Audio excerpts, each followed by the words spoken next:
berlaku masa aku cuti SEM. Aku banyak habiskan masa dekat rumah sewa dengan bermain game. Sampailah satu hari berlaku satu benda yang buatkan aku fobia untuk bermain lagi. Siang tu, aku rasa teringin untuk cuba bermain game baru. Jadi aku minta pendapat kawan aku untuk berikan cadangan. Ada seorang kawan cadangkan untuk bermain satu game yang lain daripada yang lain. Lalu dia berkongsi link game tersebut. Katanya link ini akan membawa aku jauh ke web yang paling dalam dan sangat berbahaya untuk orang awam seperti aku. Untuk ke link tu pula, aku tak boleh gunakan Google atau Yahoo, tapi aku perlu gunakan carian khas bernama Tor. Pada mulanya aku berasa teragak-agak untuk mencuba. Aku takut kalau aku ditangkap sebab menjerumus masuk ke laman web larangan. Tapi jiwa muda aku meronta-ronta untuk mencuba sesuatu yang baru. Tanpa menunggu panjang, aku terus mengikut setiap langkah yang telah dikongsikan kawan aku. Dengan bertemankan guruh dan cuaca yang semakin memekat, aku menanti dengan penuh kesabaran untuk masuk ke laman webcam tersebut. Sehingga kan aku terlena seketika. Selang 30 minit kemudian, akhirnya simbol loading yang sedari tadi terpampang di skrin telah hilang. Welcome to our website, The Red Room. Aku tersenyum membaca kata aluan web tersebut yang seakan menyambut baik kehadiranku. Di muka hadapan web ada menjelaskan bahawa mereka merupakan organisasi persendirian yang menjalankan beberapa eksperimen terhadap subjek secara live broadcast. Siapa yang berminat untuk turut serta dalam eksperimen perlu membayar beberapa amount Bitcoin sebelum memberi arahan untuk menjalankan kajian terhadap subjek. Aku berasa teruja. Belum pernah lagi seumur hidup aku menyaksikan eksperimen secara live. Tanpa berlengah, aku terus memindahkan jumlah bayaran Bitcoin seperti yang diarahkan. Walaupun bayarannya agak tinggi, tapi aku nekat untuk mencuba. Aku kemudiannya terus dibawa ke laman baru. Di situ, aku melihat satu susuk tubuh diikat pada kerusi dan diletakkan di tengah-tengah sebuah bilik. Wajahnya tak kelihatan kerana disarung dengan kain guni. Kemudian muncul seorang lelaki bertopeng memasuki bilik. Dia kelihatan sedang menaip sesuatu di komputernya. Hari ini aku ada subjek baru. Macam biasa, korang boleh tulis apa sahaja arahan atau cadangan untuk aku jalankan pada subjek. Arahan yang paling banyak diundi akan aku tunaikan dengan segera. Ingat, jangan sia-siakan Bitcoin korang. Jadi jom, kita mulakan eksperimen. Aku merenung lama ke arah skrin, cuba untuk memahami setiap baris ayat lelaki itu. Tiba-tiba, keluar satu mesej baru dari salah seorang viewer. Pusing-pusingkan tubuh subjek sebelum paksa dia berlari keliling bilik. Arahannya tu telah menerima sokongan dari hampir semua viewer kecuali aku. Lelaki bertopeng tadi terus mendekati subjek sebelum membisikkan arahan tersebut. Subjek pada mulanya diam, seakan tidak mengendahkan langsung arahan yang telah diberi. Sehinggalah lelaki bertopeng tadi mengeluarkan taser gun dan meletakkannya di badan subjek sehingga dia menggelupur.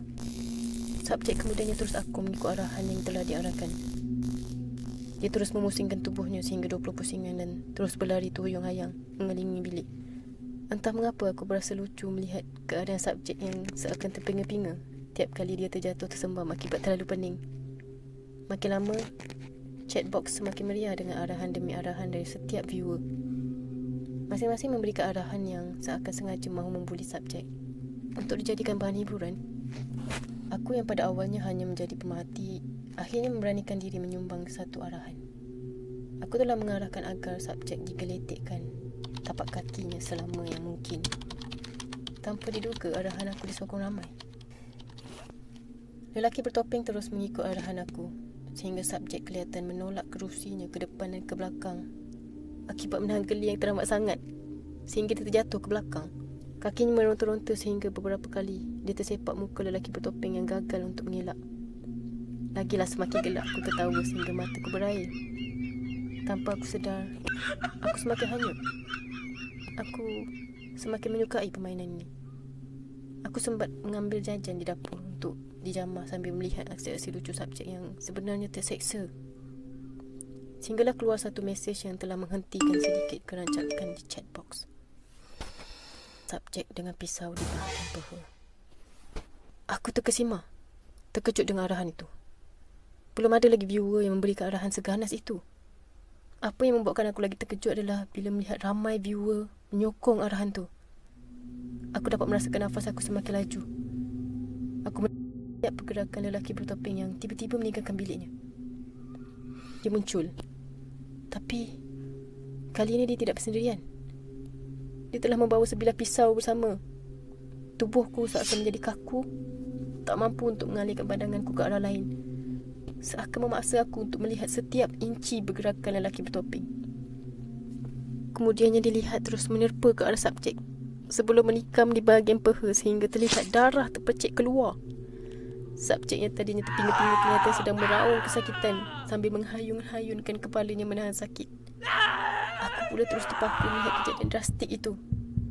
Aku dapat merasakan jantung aku berdegup dengan sangat kencang.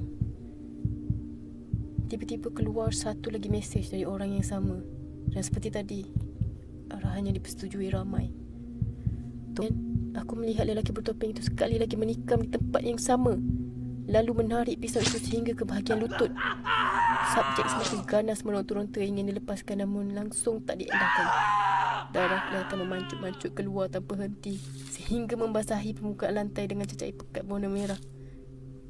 Aku terus memuntahkan jajan yang aku makan kerana bersangat loya melihat darah yang banyak.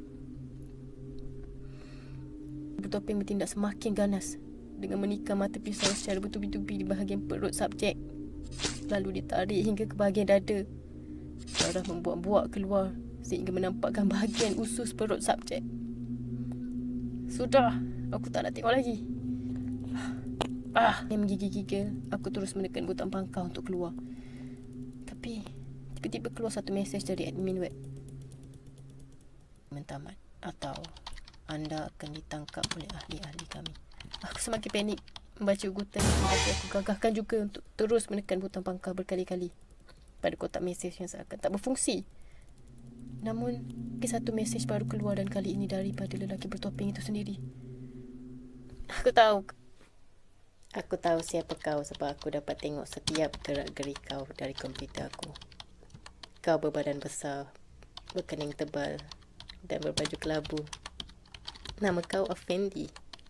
Duduk dekat flat Cempaka Bangi. Kan? Kau takkan dapat lari dari aku, Fendi. Jantung aku ketika itu. Aku pelik. Macam mana dia boleh tahu semua pasal aku? Saat itu, mata aku terus melilau mencari sesuatu yang mungkin dapat membantu mereka mengesan identiti aku. Selepas mencari, akhirnya aku terlihat sesuatu. Ada komputer. Dengan pantas aku menarik laci meja dan menggeledah dengan rakus sehingga menjumpai duct tape. Dan aku terus menampal gam kertas itu dekat kamera komputer. Sepatutnya aku bertindak lebih awal, tetapi aku terlalu teruja sampai aku terlupa. Aku bingkas menekan switch shutdown dan skrin terus bertukar menjadi gelap serta-merta. Kedengaran sangat jelas nafasku yang putus-putus akibat jantung yang sangat kencang sehingga dadaku berombak. Aku terdiam sambil memandang kosong skrin yang hitam pekat, namun jelas menampakkan sedikit bentulan wajahku yang sangat cuak ketika itu. Perlahan-lahan aku menarik nafas sedalam yang mungkin bagi menstabilkan kembali pernafasan. Tiba-tiba, aku terlihat satu seekor lelaki bertopeng sedang berdiri di belakang, bersedia untuk menikam. Dengan pantas aku menoleh, namun apa yang dilihat ketika itu cumalah almari pakaianku. Aku rupanya cuma berkhayal. Malam itu aku tak tidur. Kata-kata ugutan dari lelaki bertopeng masih lagi terngiang-ngiang dalam ingatan. Jam pada masa itu tepat menunjukkan pukul 3 pagi. Lambat lagi untuk tunggu hari siang. Aku bingkas beredar ke ruang tamu, cuba untuk melelakkan mata di situ. Namun tak lama lepas tu, aku terdengar bunyi seakan pintu dibuka perlahan-lahan. Datangnya dari arah dapur. Aku kembali cuak. Dengan pantas, aku menyambar penukul yang telah siap sedia di atas meja sebagai persediaan sekiranya berlaku sebarang kejadian tak diduga. Aku terus berjalan dan menyorok di sebalik dinding yang memisahkan ruang tamu dan dapur. Dengan jantung yang berdegup kencang, aku memberanikan diri menjengukkan kepala untuk melihat keadaan di dapur. Alangkah terkejutnya apabila aku melihat satu susuk tubuh lelaki bertopeng sedang berdiri tercegat di hadapan pintu bilikku sambil memegang pisau. Akibat terlalu terkejut, aku terus terjatuhkan penukul dari genggaman, lalu alat yang berat itu terus menghentam lantai sehingga menghasilkan bunyi yang sangat kuat. Keadaan itu telah menyebabkan lelaki bertopeng tadi terus menoleh ke arahku. Dengan pantas aku terus berlari menyembunyikan diri di bawah sofa dalam keadaan yang menggigil.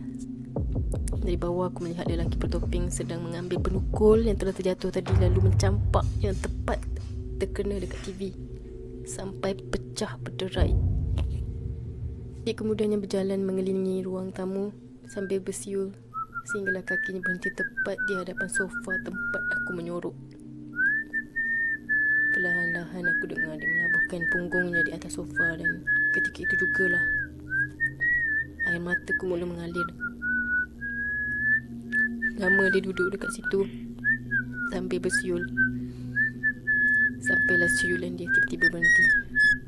Menergahku sambil menjengukkan kepalanya, lalu mana tepat ke arah mataku. Kepalaku terus berasa berat dan dunia mulai hitam. Perlahan-lahan aku membuka kelopak mataku dan aku terus tersedar. Rupanya aku masih berada di hadapan komputerku yang sedang menunjukkan simbol loading di skrin. Aku rupa-rupanya terlena tadi sewaktu menunggu untuk masuk ke laman web permainan. Simbol loading akhirnya hilang dari skrin. Aku kemudian terus dibawa ke laman baru yang menunjukkan sebuah bilik. Tapi bilik tu kelihatan sangat familiar. Macam bilik aku. Aku terus menoleh ke belakang dan terlihat kamera sedang merakam setiap gerak-geriku. Tiba-tiba pintu bilikku terbuka. Hai Fendi, dah ready untuk buat eksperimen?